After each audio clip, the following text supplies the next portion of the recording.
باب رفع العلم، باب علم اٹھانے کا یعنی اٹھا لیے جانے کا، وہ ظہور الجہل اور جہالت ظاہر ہونے کا یعنی پھیل جانے کا۔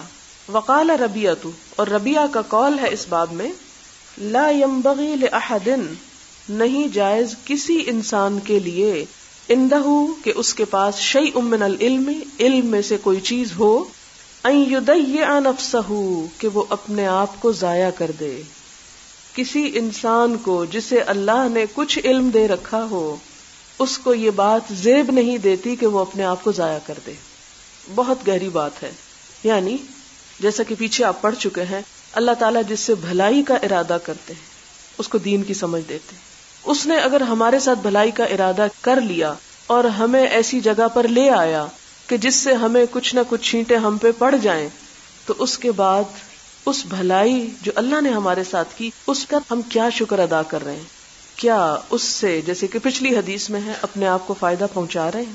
خلق خدا کے فائدے کے لیے کچھ کر رہے ہیں؟ کیا وہ ان کو بھی کچھ اس میں سے حصہ دے رہے ہیں، یا پھر ہم چٹیل پتھر ہی ہیں، نہ اپنے آپ کو فائدہ دے رہے ہیں نہ کسی اور کو پہنچا رہے ہیں؟ تو یہاں پر یہ بہت ہی زبردست قول ہے کہ جس کو دین کا تھوڑا سا بھی علم ہو، وہ اپنے آپ کو بیکار نہ کر دے، اس علم کو ضائع نہ کر دے، اس نعمت کو محسوس کرے۔ یہ علم بھی مال کی طرح ہے، جیسے مال کو ضائع کر دے تو خود انسان ہاتھ دھو کے بیٹھ جاتا ہے، پھر خود انسان پہ پریشانی آتی، اسی طرح جو شخص علم کو ضائع کر دے وہ اپنا ہی نقصان کرتا ہے۔ اور علم کا ضائع کرنا کیا ہے؟ عمل نہ کرنا اور دوسروں کا نہ دینا۔ اور اس میں آپ کو وہ حدیث بھی یاد رہے کہ آپ صلی اللہ علیہ وسلم نے فرمایا، بلغوا انی ولو آیا، دوسروں کو پہنچا دو، خواہ ایک ہی آیت تم جانتے ہو، اگر تمہیں ایک بات کا پتہ ہے تو وہی دوسرے کو سکھا دو، ضروری نہیں کہ تم بہت بڑے عالم ہو تو سکھاؤ۔ حدثنا عمران بن میسرہ قال حدثنا عبد الوارث عن ابی التیاح عن انس قال قال رسول اللہ صلی اللہ علیہ وسلم ان من اشراط الساعۃ، آپ صلی اللہ علیہ وسلم نے فرمایا کہ قیامت کی نشانیوں میں سے ہے، ان یرفع کہ اٹھا لیا جائے گا، العلم علم، ویثبت اور ثابت ہو جائے گی، الجہل جہل یعنی ہر طرف جہالت عام ہو جائے گی، جہالت پکی ہو جائے گی، جم جائے گی، ویشرب الخمر شراب پی جائے گی یعنی شراب عام ہو جائے گی، اسے برا بھی نہیں سمجھا جائے گا، ویظہر الزنا اور زنا ظاہر ہو جائے گا، غالب ہو جائے گا، علانیہ ہونے لگے گا۔ آپ دیکھیں کہ ہم کہاں کھڑے ہیں اس حدیث کو سامنے رکھتے ہوئے۔ صحیح حدیث ہے، آپ کی پیشن گوئی ہے، اور وہ کچھ ہو رہا ہے، اور یہ ہم سب کے لیے امتحان ہے کہ ہم ان ساری برائیوں کو دور کرنے کے لیے کیا کرتے ہیں۔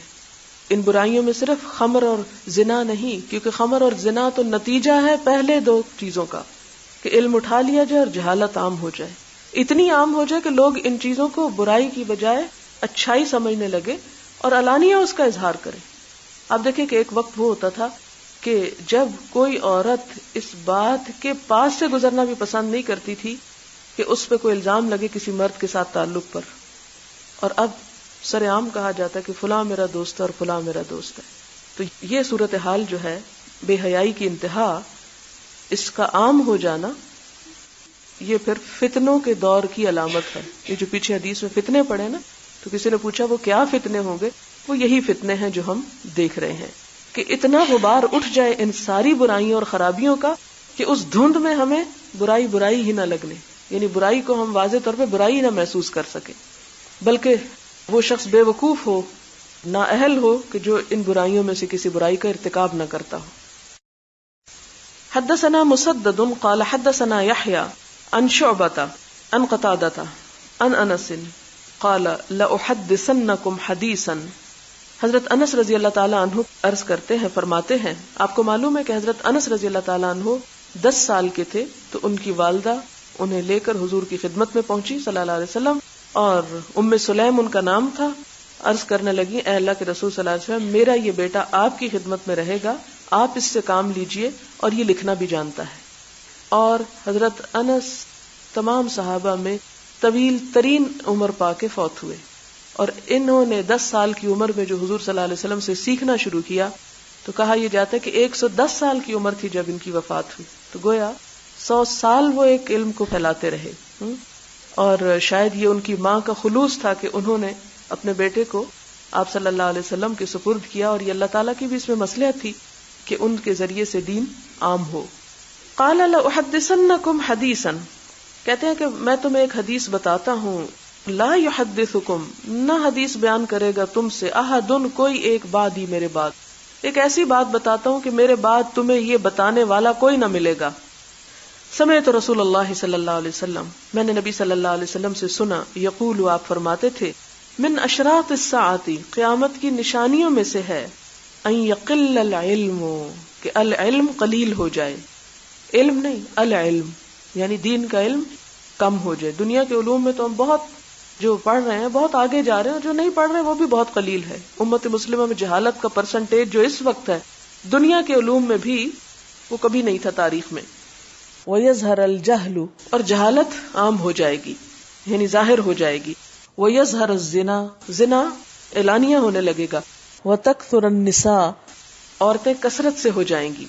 وَيَقِلَّ الرِّجَالُ، مرد قلیل ہو جائیں گے، تھوڑے ہو جائیں گے، یعنی مردوں کی تعداد کم ہو جائے گی.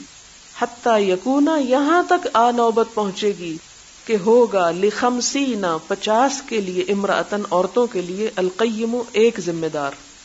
یعنی قرب قیامت تک یہ صورتحال ورسٹ ہو جائے گی، یہاں تک کہ 50 عورتوں کی دیکھ بھال کے لیے، ان کے انتظام کے لیے صرف ایک مرد رہ جائے گا.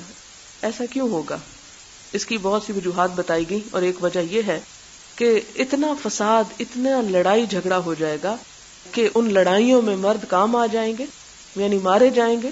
اور پھر ایسی انارکی کا دورہ ہوگا کہ عورتیں جو ہیں وہ بچ جائیں گی. اور پچھلے چند سالوں میں جو عراق میں اور ایران میں اور کچھ علاقوں میں جہاں جنگیں ہوئیں، وہاں یہ صورتحال آپ اب بھی ملاحظہ کر سکتے ہیں کہ کس قدر مرد مارے گئے ہیں اور عورتیں کس طرح موجود ہیں کثرت کے ساتھ.